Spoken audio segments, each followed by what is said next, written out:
कि मैं तो आधा घंटा ब्रश करता हूँ या फिर मैं आधा घंटा ब्रश करती हूँ, फिर भी मेरे दांत येलो हैं या फिर भी मेरे दांतों से बैड ब्रेथ का इशू बना रहता है। देन तीसरा मिथ ये है कि बहुत बार पेशेंट्स बोलते हैं कि विजडम टूथ अगर निकालेंगे तो आईसाइट वीक हो जाएगी। बहुत बार जो आप एडवर्टाइजमेंट देखते हैं टीवी में, उसमें बताया जाता है कि एक प्रॉपर लेयर आप टूथपेस्ट का लगाइए। एलिमेंट सब्सटेंस हैं ऑलरेडी हमारे घर में जो इसको यूज करके, जिसको होम रेमेडीज कहते हैं, आप खुद के दांतों को कैविटी फ्री एंड स्ट्रॉन्गर बना सकते हो। ऐसी एडवाइजेस दे दी है कि आई थिंक डेंटिस्ट के पास, हमें तो ऐसा लगता है अब नहीं जाना पड़ेगा। पर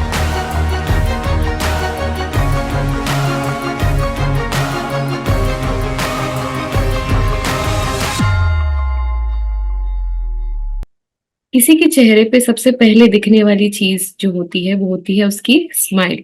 और ओरल हेल्थ, दांतों की सेहत, मुंह की सेहत की जो फिक्र है, ये सबसे एंड में हम करते हैं। हेल्थ कॉन्शियस लोग आजकल बहुत मिल जाएंगे, पर ओरल हेल्थ, दांतों की सेहत सबसे लास्ट में आती है। I don't know why. इससे रिलेटेड ऐसे बहुत सारे मिथ हैं जो हमारा टाइम वेस्ट करते हैं, हमारी सेहत पे नुकसान पहुंचाते हैं। गाइड टू डाइट हमेशा यही चाहता है कि आपको ऐसी प्रॉब्लम से, मिथ से हम दूर रख सकें। और आज के गाइड टू डाइट के पॉडकास्ट में आप देखेंगे छोटे छोटे घर के नुस्खों से, टिप्स से आप किस तरीके से अपनी ओरल हेल्थ को घर से ही ठीक कर सकते हैं।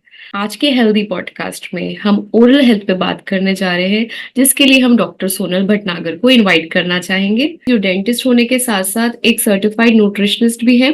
डॉक्टर सोनल भटनागर लगभग एक दशक से इस फील्ड में अपनी सेवा प्रदान कर रही हैं। उन्हें दोनों नेशनल एंड इंटरनेशनल लेवल से अवार्ड प्राप्त हुआ है for her scientific research papers.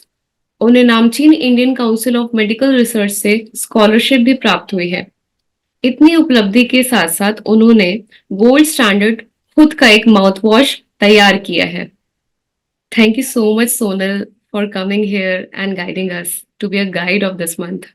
Thanks for the kind introduction, I am glad to be here. Sonal, मैं सबसे इम्पोर्टेंट क्वेश्चन ये जानना चाहूंगी कि हर तरफ हेल्थ कॉन्शियस पीपल है, बट एक ओरल हेल्थ को सबसे ज्यादा जो है अंडर एस्टिमेट किया जाता है, उस पर जरा भी जो है ध्यान नहीं दिया जाता है। किस तरीके से ओरल हेल्थ भी आपकी बाकी जो ओवरऑल हेल्थ है उसको इम्पैक्ट कर सकती है, उसके नुकसान के बारे में और उसकी अहमियत के बारे में आप बताएं। यस, ये आपने एकदम सही बोला है। जो डेंटल हेल्थ होती है वो डिपिक्ट करती है हमारी ओवरऑल हेल्थ के बारे में। अगर मैं आपको एग्जांपल दूं, आज के टाइम पे होने वाले दो कॉमन सिस्टमिक कंडीशंस जैसे कि हार्ट इश्यूज एंड डायबिटीज, वो कहीं ना कहीं रिलेटेड है हमारे पुअर डेंटल हाइजीन से। अब वो कैसे है वो मैं आपको शॉर्ट में बताती हूँ। एक कंडीशन होती है जिसे हम बोलते हैं पेरियोडोंटाइटिस, जिसमें हमारे जो गम्स होते हैं वो रेड हो जाते हैं एंड स्वेल हो जाते हैं। एंड उस पर्टिकुलर ड्यूरेशन में हम जब भी कभी कुछ च्यू करते हैं या फिर ब्रश करते हैं, तो कहीं ना कहीं थोड़ा वियर एंड टियर प्रोसेस होता है गम्स में। और इस दौरान जो बैक्टीरियाज होते हैं वो एंटर कर जाते हैं ब्लड स्ट्रीम के अंदर। एंड जब वो ब्लड स्ट्रीम के अंदर एंटर करते हैं तो वो आर्टरीज में प्लाक फॉर्मेशन करने लगते हैं, जिससे फ्यूचर में ब्लॉकेज ऑफ द आर्टरीज हो सकता है, जो रिजल्ट कर सकता है हार्ट अटैक में। दूसरा सिस्टमिक कंडीशन है जैसे कि डायबिटीज। कुछ बैक्टीरियाज होते हैं, जैसे कि मैं आपको बताऊं, पोरफायरोमोनास जिंजिवालिस करके एक बैक्टीरियाज होते हैं, जो बढ़ा देते हैं इंसुलिन रेजिस्टेंस को बॉडी में, जो फर्दर क्रिएट कर सकता है डायबिटीज या फिर डायबिटीज को लेके जा सकता है अनकंट्रोल कंडीशन में। उसके अगर हम आगे इसके अगर आगे एड ऑन में आपको बताऊं, तो जो हार्मोनल इश्यूज होते हैं वो कहीं ना कहीं रिलेटेड है हमारे पुअर डेंटल हाइजीन से। कैसे हैं? अगर मैं आपको ये एग्जांपल देना चाहूँ तो मैं आपको बताती हूँ कि प्रेगनेंसी के टाइम पे कुछ हॉर्मोन्स होते हैं जैसे कि प्रोजेस्टेरोन एंड एस्ट्रोजन, वो अपने पीक लेवल पे होते हैं। जब वो अपने पीक लेवल पे होते हैं तो वो ओरल कैविटी में एक कंडीशन क्रिएट करते हैं, जिसमें गम स्वेल हो जाते हैं या फिर रेड हो जाते हैं, जिसे हम जिंजिवाइटिस बोलते हैं। तो ये एडवाइस किया जाता है कि प्रेगनेंसी के टाइम पे स्पेसिफिकली सेकेंड ट्राइमेस्टर में आपको आपके डेंटिस्ट को विजिट करना चाहिए। एंड अगर आप इस इशू को फेस कर रहे हैं तो आपको एक क्लीनिंग प्रोसेस को लेना चाहिए। देन बात कर सकते हैं बैड ब्रेथ की। अगर हमारा डेंटल हेल्थ अच्छी नहीं है तो बहुत ज्यादा इशू क्रिएट हो सकता है बैड ब्रेथ का। ठीक है, अगर एडिशन में हम बात करें तो कहीं ना कहीं अगर आपकी डेंटल हेल्थ अच्छी नहीं है तो वो आपकी स्माइल को इम्पैक्ट करती है, जो फ्यूचर में आपके कॉन्फिडेंस लेवल को भी इम्पैक्ट कर सकती है। तो इस तरीके से ये शो होता है कि अगर डेंटल हेल्थ अच्छी नहीं है तो हमारे सिस्टमिक लेवल तक हैम्पर करेगी, प्लस वो हमारे कॉन्फिडेंस लेवल को भी हैम्पर कर सकती है। सोनल, डेफिनेटली मैं आपकी बात से रिलेट कर सकती हूँ। आज के टाइम पे एस्थेटिक्स हम सबके लिए बहुत ज्यादा इम्पोर्टेंट है, क्योंकि कुछ जनरेशन ही इस तरीके की है। आप लगभग 10 सालों से प्रैक्टिस कर रहे हो सोनल, कुछ ऐसे मिथ जो आपने जरूर देखे होंगे जो लोगों का आई थिंक टाइम भी वेस्ट करते हैं, बाद में फाइनेंशियली भी उनको इम्पैक्ट करते हैं और उनकी ओरल हेल्थ के लिए भी हार्मफुल हो सकते हैं। Please tell us about it. Yes definitely, आज के टाइम में बहुत सारे ऐसे मिथ हैं जो डेंटिस्ट्री लेवल की प्रैक्टिस में टोटली रॉन्ग कंसिडर किए जाते हैं। सबसे पहला मिथ ये है, या फिर मैं अपनी रूटीन में ऐसे पेशेंट्स देखती हूँ जो बोलते हैं कि मैं तो आधा घंटा ब्रश करता हूँ या फिर मैं आधा घंटा ब्रश करती हूँ, फिर भी मेरे दांत येलो हैं या फिर भी मेरे दांतों से बैड ब्रेथ का इशू बना रहता है। तो मैं ये बतलाना चाहती हूँ कि आधा घंटा ब्रश करना सॉल्यूशन नहीं है। एक इम्पॉर्टेंट रूल है जिसे हम 2x2 का रूल बोलते हैं, जिसमें एडवाइस किया जाता है कि 2 मिनट्स प्रॉपर टेक्निक के साथ ट्वाइस डेली अगर आप ब्रश करते हैं तो एक अच्छा ओरल हाइजीन आप बना सकते हैं अपने माउथ में। दूसरा, इसी के साथ एक और मिथ आता है कि मैं तो बहुत जोरों से या बहुत हार्डली ब्रश करता हूँ बट फिर भी मेरे दांतों के ऊपर स्टेन्स हैं। तो बहुत जोरों से ब्रश करना या हार्डली ब्रश करना एडवाइजेबल नहीं होता है। ऐसा करने से दांत के ऊपर की जो प्रोटेक्टिव लेयर होती है जिसे हम बोलते हैं इनामल, वो इरोड हो जाती है एंड वो लेटर स्टेज पे सेंसिटिविटी क्रिएट कर सकती है। जब भी कभी ऐसी सिचुएशन हो, आपको लगे कि दांतों के ऊपर स्टेन्स हैं, तो उस सिचुएशन में आपको आपके डेंटल क्लिनिक पे विजिट करना चाहिए। अगर मैं स्टेन्स की बात करूं तो स्टेन्स दो तरीके के हो सकते हैं। एक होता है इंट्रिंसिक जो अंदर से होता है, और एक होता है एक्सट्रिंसिक जो बाहर से होता है। तो जो बाहर से एक्सट्रिंसिक स्टेन्स होते हैं वो जोर जोर से ब्रश करने से नहीं निकलते हैं। उसके लिए डेफिनेटली आपको डेंटल क्लिनिक विजिट करना रहता है, जिससे स्केलिंग प्रोसीजर से वो स्टेन्स को निकाला जा सकता है।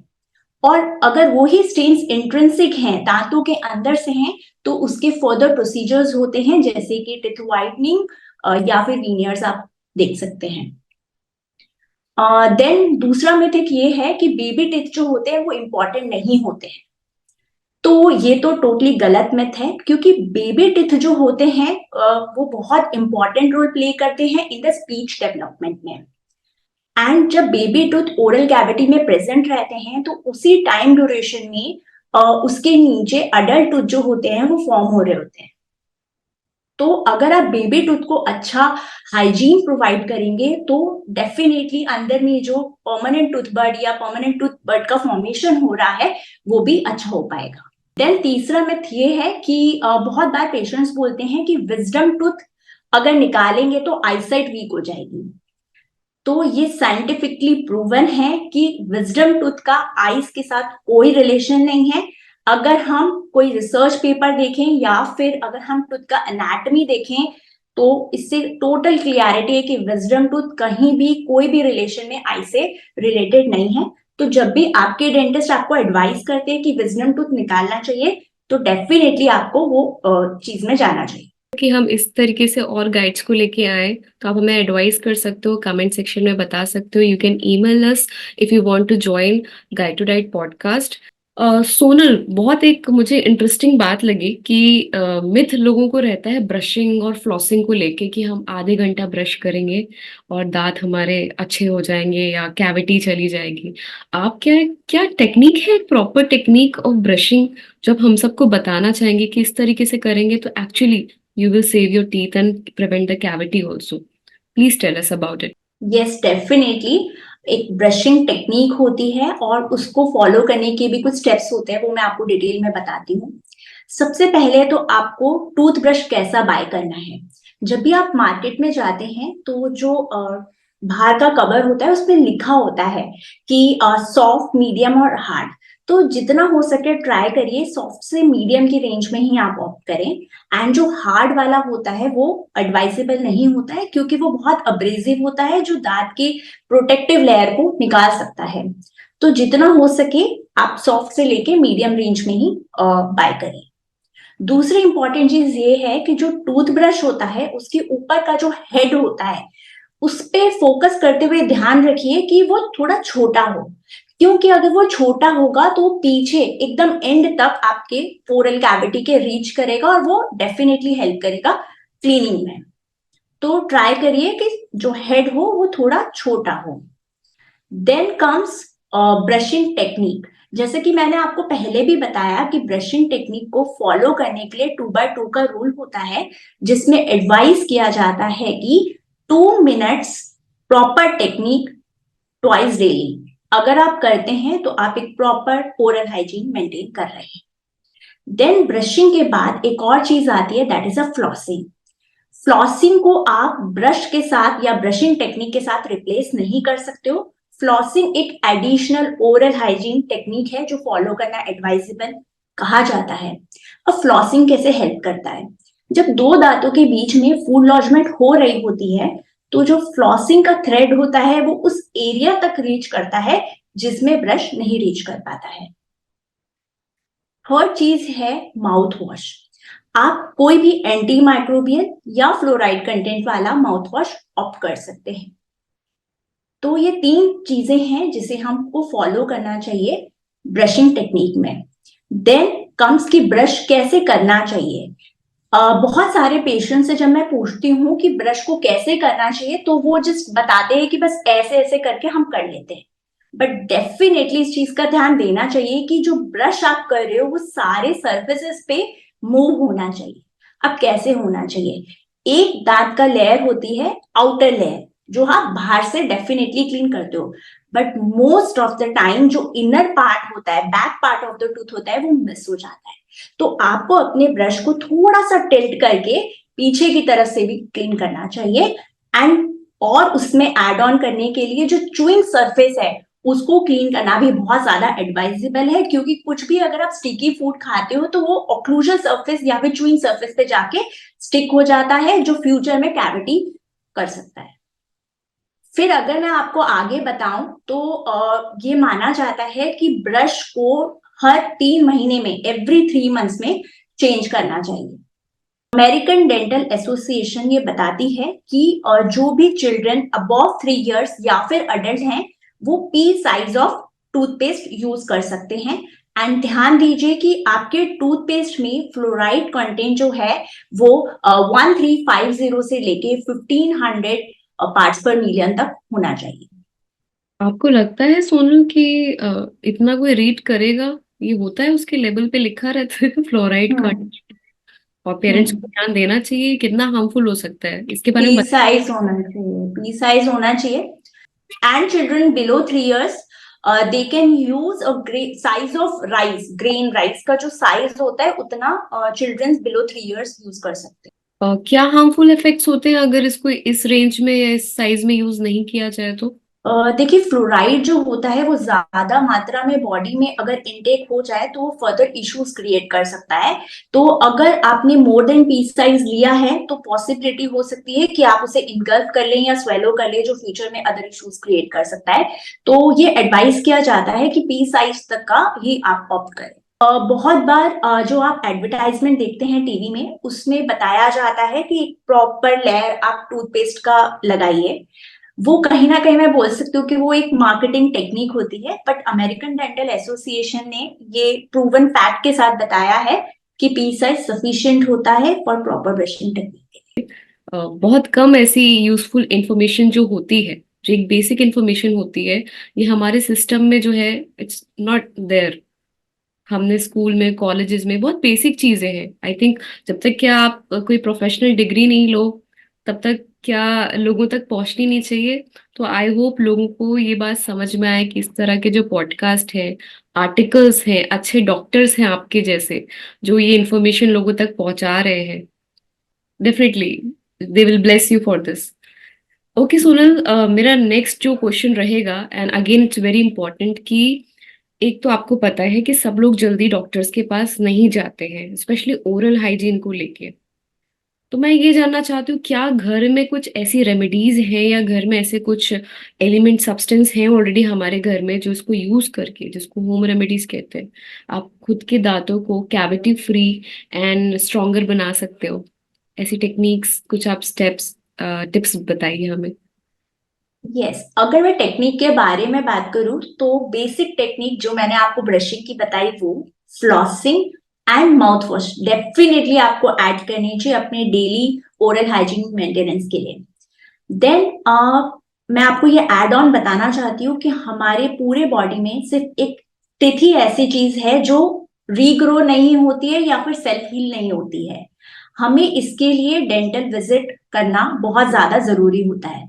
बट फिर भी अगर आयुर्वेदा के अकॉर्डिंग मैं आपको बताऊं तो एक ऑयल पुलिंग टेक्निक होती है जिसमें एडवाइस किया जाता है कि आप 1 टेबल स्पून ऑफ ऑयल, जो कोकोनट ऑयल या फिर सेसम oil, sunflower oil, olive oil, कोई भी ऑयल हो सकता है, उसका 1 टेबल स्पून आपको अपने माउथ में रखना है, उसको स्विस करना है।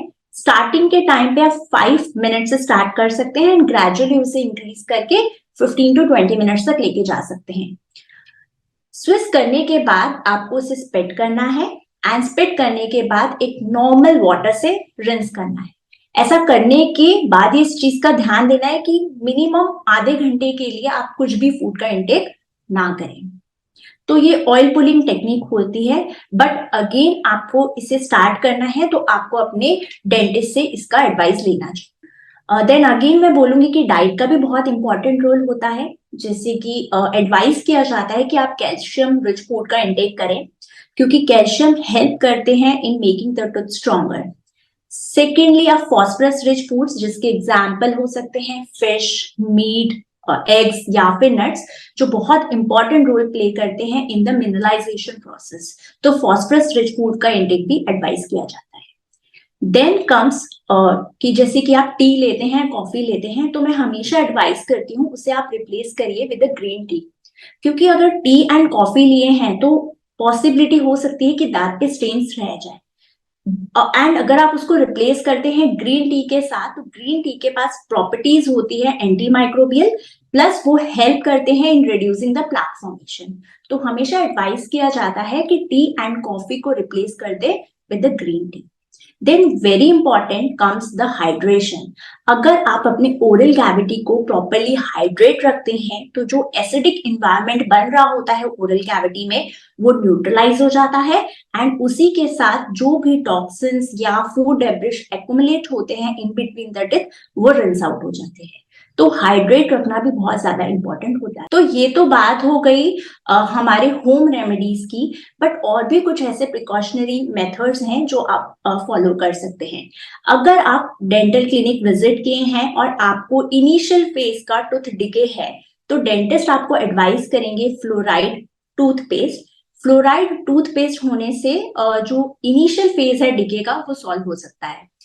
एंड उसके बाद अगर और प्रिकॉशनरी चीज की बात मैं करूं तो एक आता है पिट एंड फिशर सीलेंट्स। ये एक प्रिकॉशनरी ट्रीटमेंट है। इसमें एक रेजिन बेस्ड मटेरियल जो होता है वो चूइंग सरफेस पे पेंट किया जाता है जो एक प्रोटेक्टिव बैरियर क्रिएट कर देता है अराउंड द टिथ एंड फिर उस पे फूड एक्युमुलेशन नहीं होता है एंड जिसकी वजह से हम कैविटी से दांत को प्रिवेंट कर सकते हैं। सोनल, बहुत सारी अच्छे पॉइंट्स आपने ऑलरेडी बता दिए हैं, ऐसी एडवाइजेस दे दी है कि आई थिंक डेंटिस्ट के पास हमें तो ऐसा लगता है अब नहीं जाना पड़ेगा। पर फिर भी आई थिंक ये भी एक मिथ है कि डेंटल हेल्थ जो होती है इसके लिए आपको एक रूटीनली, एक रेगुलरली विजिट्स होने बहुत इंपॉर्टेंट है, और उसका एक टाइमलाइन जानना चाहते हैं। क्या ये मंथली है या क्वार्टरली है या ईयरली है? Please tell us about it. और क्या आप लास्ट एडवाइस देना चाहते हो जाते जाते? Please guide us. सी ये एडवाइस किया जाता है कि हर एक पर्सन को एवरी 6 मंथ्स में डेंटल क्लिनिक विजिट करना चाहिए। अब क्यों करना चाहिए उसके बारे में मैं थोड़ा आपको बताना चाहती हूँ। अगर मैं टूथ के अनाटमी के बारे में बात करूं तो दांत के ना 3 लेयर्स होते हैं। जो सबसे अंदर वाला लेयर होता है वो होता है नर्व या फिर आप बोल सकते हो वाइटल पार्ट होता है टूथ का। एंड उसके ऊपर की जो लेयर होती है वो जो नर्व को कवर करके रखती है वो सेंसिटिव हो जाती है क्योंकि वो नर्व को कवर करके रखती है। एंड मदर नेचर ने वो सेंसिटिव लेयर को कवर करने के लिए एक अपरमोस्ट लेयर दी है जिसे हम बोलते हैं इनामल, जो प्रोटेक्ट करके रखती है इंटायर टूथ स्ट्रक्चर को। तो मैं एडवाइस करती हूँ कि एवरी 6 मंथ्स में आपको डेंटल क्लिनिक विजिट करना चाहिए। ऐसा करने से अगर जो बैक्टीरियल ग्रोथ है अगर वो सपोज इनामल में ही हुई है तो उस पर्टिकुलर इनामल को आप निकाल के वहां पे टूथ कलर मटेरियल से फिल करके टूथ को रिस्टोर कर सकते हैं। अगेन इफ अगर आपने 6 मंथ में विजिट ही नहीं किया है और वो कैविटी डीप डीप होते होते अंदर नर्व के अंदर इन्वेड कर गई है या फिर एंटर कर गई है, तो उस सिचुएशन में पेशेंट को विग्रस पेन होता है एंड देन आपको रश करना पड़ता है। तो जो ट्रीटमेंट या जो कंडीशन ट्रीट हो सकती थी 6 महीने पहले विद बेसिक फिलिंग के साथ, आज वो ट्रीट होगी विद रूट कैनाल ट्रीटमेंट से। तो अगर आपने 6 मंथ्स में विजिट नहीं किया है या फिर आपके कुछ फ्रीक्वेंट विजिट्स नहीं है, तो जब आप डेंटल क्लिनिक विजिट करेंगे तो एक बड़ा ट्रीटमेंट के लिए आपको ऑप्ट करना पड़ेगा या फिर जाना पड़ेगा। Doctor Sonal, thank you so much for guiding अस और बहुत अच्छे अच्छे टिप्स आपने हमें बताया। It was a very wonderful session. Thank you so much again. Thanks for this.